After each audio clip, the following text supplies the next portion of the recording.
Hello guys, how are we doing? Welcome back to the Free Ummers and Ask Luke. It's Thursday, and the first question that I had on my phone as I was scrolling back to check through, because there's so many questions, because I've done loads of live shows this week, so I've saved some of the Ask Luke stuff for later content basically. So I don't want to put out 2-3 videos a day, because then it gets the content a bit dry, and it's nice to have a bit more content to keep. So this question was from Vernon.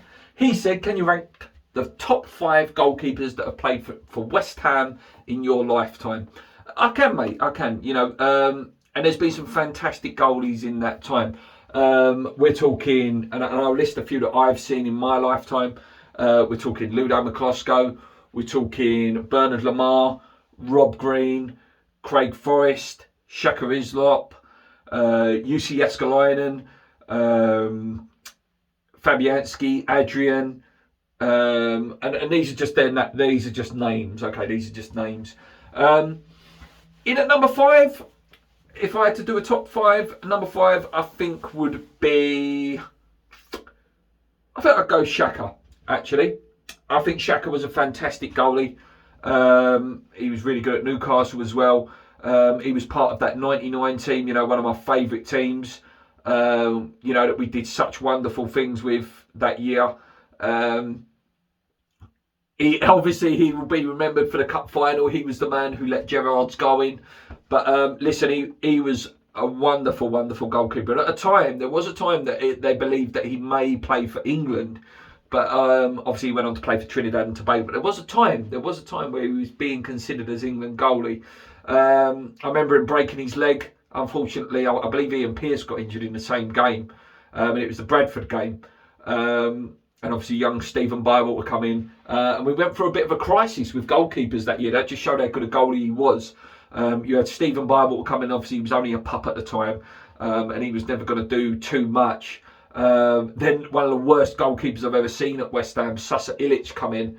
And I say he's the worst. Obviously, we know who the worst is. It's Roberto. But this guy, Sasa Ilic, was awful as well. And then we had another goalkeeper that came in that was really good that year, actually, Ian Fuhrer, absolute giant of a man, a real monster of a man. I think he was about 6'6", who was he? Like, he could literally touch the crossbar like that. One really good goalie. And obviously Craig Forrest was his understudy, who, again, the fact that Shaka was keeping someone like Craig Forrest at the team just shows how good a goalie he was. So he's my number 5. Number 4,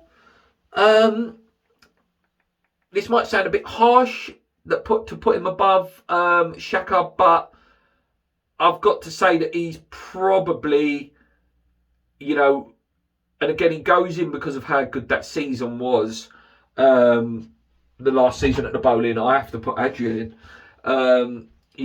He's a bit of a maverick, and he tried to do things that maybe wasn't in his locker, with passing the ball out and doing tricks and stuff like that. But he really got West Ham, I felt, Adrian. And there were games where, he put in absolute worldies and he was putting off some fantastic saves. And he weren't a bad penalty record as well. He used to save a few penalties.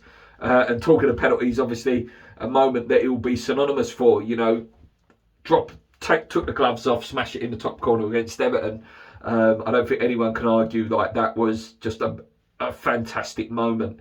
And then obviously Mark Noble's testimony. I know it's only a friendly game, but the fact, that he did that joke goal where he ran up the whole pitch and scored that goal was a great, great moment. And obviously he's now got his Premier League medal, and he had to play a bit of a role in Liverpool's title-winning season. Alisson, had a few injuries last year, and he had to play a bit of a role. I know. A Liverpool fan I worked with was, a little bit nervous every time that Adrian played, but at the end of the day, he still had to play a role. Someone still has to go in goal. So yeah, Adrian was a good goalie. Do I regret that we sold him?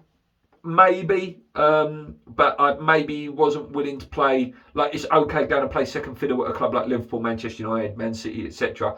But would he have played second fiddle at the club West Ham? Probably not. In third, I'm going to go, this is really tough because between 2 and 3, it could be either way. Number 1 is number 1. Yeah, I'm going to go Rob Green. Rob Green is my number 3. I absolutely loved Rob Green. Honest to God, I've met the man a couple of times. Lovely, lovely guy. He always talks really highly of West Ham as well. What a fantastic goalie. Incredible shot stopper in his early days. Like, the Arsenal game always sticks out for me. The year we stayed up, the Great Escape season. I believe that man faced something like 25 shots that game. And he was just putting out save after save after save. It was ridiculous. You know, loads of people talk about that last year. Sorry, not the last year. That Great Escape season as the Tevez season. Loads of people forget that Ginger Collins was absolutely outrageously good in defence that year. And, you know, there was Mark Noble that was brilliant as well in that last few games. Bobby Zamora was scoring goals. But a lot of people forget, and I'm not talking West Ham fans, I'm talking about the neutral. Rob Green was incredible, honestly incredible. That last 7-8 games, he was immense. Obviously, he went on as well. Again, another fantastic penalties. I think at one point he saved 6 or 7 in a row. And I remember one of them being Ronaldo, you know, the Cr7 Ronaldo. He was fantastic goalie, honestly fantastic goalie. You know, when he played for England, it's just unfortunate what happened on such a high profile stage in a World Cup. I think that killed him a little bit in terms of his confidence at international level. You know, it was hard for him to get back in the team properly. But at West Ham, you know, he was part of that playoff team as well. You know, he stayed with us when we went down, and he, you know, got us back up. No, I've got a lot of love for Rob, and he is number 3. Number 2, and again, like I say, it could have been either way between Rob Green and this man, is Lucas Fabianski. What a wonderful goalie we bought, you know. You know, when he first signed, we was all a bit like, oh, Fabianski, isn't it? But no, listen, with that first year, he won Hammer of the Year, didn't he, Fabianski? Another one, just he holds the record one season for, you know, most saves. You know, he makes such crucial saves. You know, he has had his injuries recently. You know, as he's aging, the injuries are starting to crack up a little bit more. You know, and that injury last season, you know, killed us totally. You know, when it was Roberto in goal for so long. You know, it nearly cost us our league place. Just shows how important Fabianski was. Huge fan of Fab. Top goalie, top goalie. You know, there's always the arguments between who's better, him or Dubravka, and, you know, him and Darlow, and I'm just naming Newcastle goalkeepers. But, you know, there's always that, how good is he? Is he one of the best out of the top 6? And I think so. I think he's one of the best goalies outside the top 6. And he is a vital cog in our system. He does need replacing. I think maybe he's got one more year, maybe one more year as number 1, and then he might have a couple of years where he's sort of, you know, the guy on the bench and stuff like that. Before I name my number 1, I just want to, you know, some couple of honourable mentions, purely on David Martin, just because of the Chelsea game.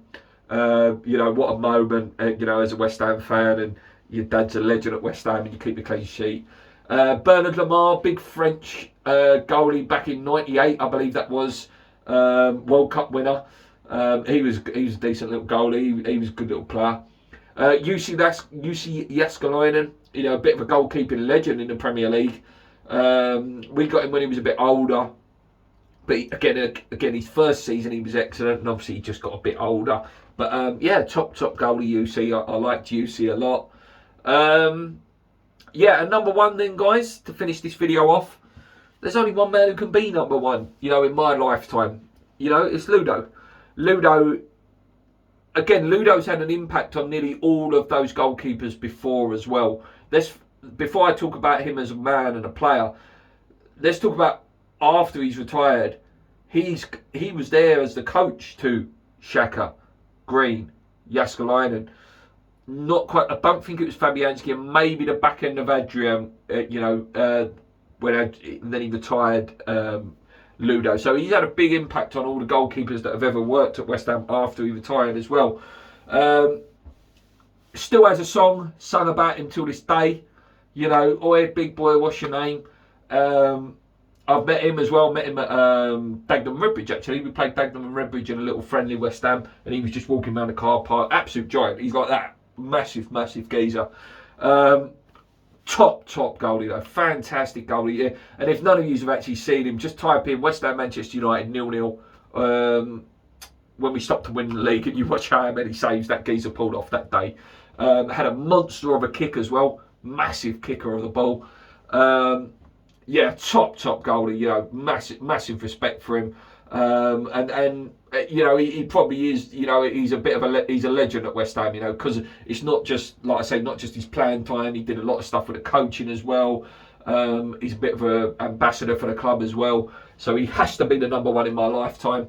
I know you guys, you'll say about Phil Parkes and things like that. Again, not in my lifetime, sadly. But what a group of players that is. I've just thought of another couple of honourable mentions. Do you remember when Henry Lansbury went in goal as well for West Ham? Julian Dix as well also went in goal for West Ham. Another one as well, and not in my lifetime, but one of the rare players to save a penalty as a goalie, as an outfield player, was Bobby Moore.